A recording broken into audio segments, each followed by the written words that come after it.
नमस्कार, मी भार्गव गोस्वामी. आपण पाहत आहात तळोदा वृत्तांकन न्यूज. चला तर मग पाहूया आजच्या ताज्या आणि महत्त्वाच्या बातम्या. सिलेंडरची सुट्टी.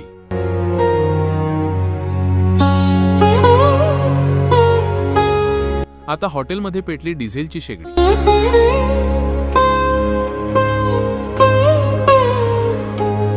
₹800 बचत पाहून तुम्हीही व्हाल थक्क.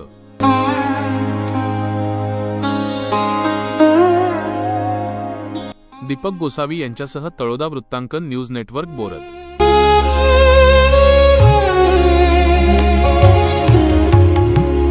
नमस्कार प्रेक्षक हो. जगभरात इराण, अमेरिका आणि इस्रायल यांच्यातील युद्धाने धग निर्माण केली आहे. पण या युद्धाची झळ चक्क आपल्या गावच्या हॉटेलपर्यंत पोहोचेल असं कोणाला वाटलं होतं? गॅस सिलेंडरच्या टंचाईमुळे अनेक हॉटेल्सना कुलूप लागलं असताना बोरद येथील एका चतुर हॉटेल व्यावसायिकाने मात्र एक असा देसी जुगाड केला आहे जो सध्या संपूर्ण जिल्ह्यात चर्चेचा विषय ठरला आहे.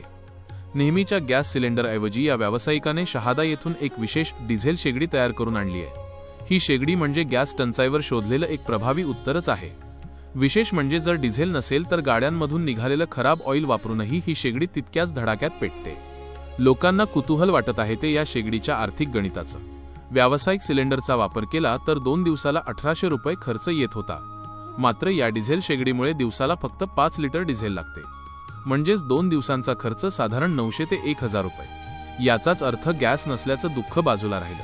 पण या नव्या तंत्रामुळे व्यावसायिकाचे दर 2 दिवसाला ₹800 वाचत आहेत. सदर हॉटेल व्यावसायिकाने सांगितले की सुरुवातीला वाटलं होतं की डिझेलवर पदार्थ कसे बनतील, पण सिलेंडरप्रमाणेच यावरही सर्व पदार्थ उत्तम तयार होत आहेत. जरी जाळ प्रवाहित होण्यास थोडा वेळ लागत असला तरी कामाचा वेग मात्र कमी झालेला नाही. एकीकडे महागाई आणि टंचाईमुळे नागरिक हैराण असताना बोरदच्या या व्यावसायिकाने गरज ही शोधाची जननी आहे हे पुन्हा एकदा सिद्ध करून दाखवलं आहे. आता ही शेगडी पाहण्यासाठी आणि तिचं कार्य समजून घेण्यासाठी आजूबाजूच्या गावातील व्यावसायिकांचीही गर्दी होऊ लागली आहे. गेल्या अनेक दिवसांपासून व्यावसायिक सिलेंडर मिळण्यास मोठी अडचण निर्माण होत होती. व्यवसाय बंद केला असता तर पोटाचं गणित कसं जुळवावं हा प्रश्न होता. म्हणून शहाद्याला जाऊन ही शेगडी तयार करून घेतली. यामुळे आता माझा व्यवसाय सुरळीत सुरू आहे आणि बचतही होत आहे, असे जितेंद्र पाटील, हॉटेल व्यावसायिक, बोरद, तालुका तळोदा यांनी सांगितले आहे. आजसाठी एवढेच. अशा सर्व बातम्या पाहण्यासाठी आमच्या न्यूज चॅनलला सबस्क्राईब करा. धन्यवाद.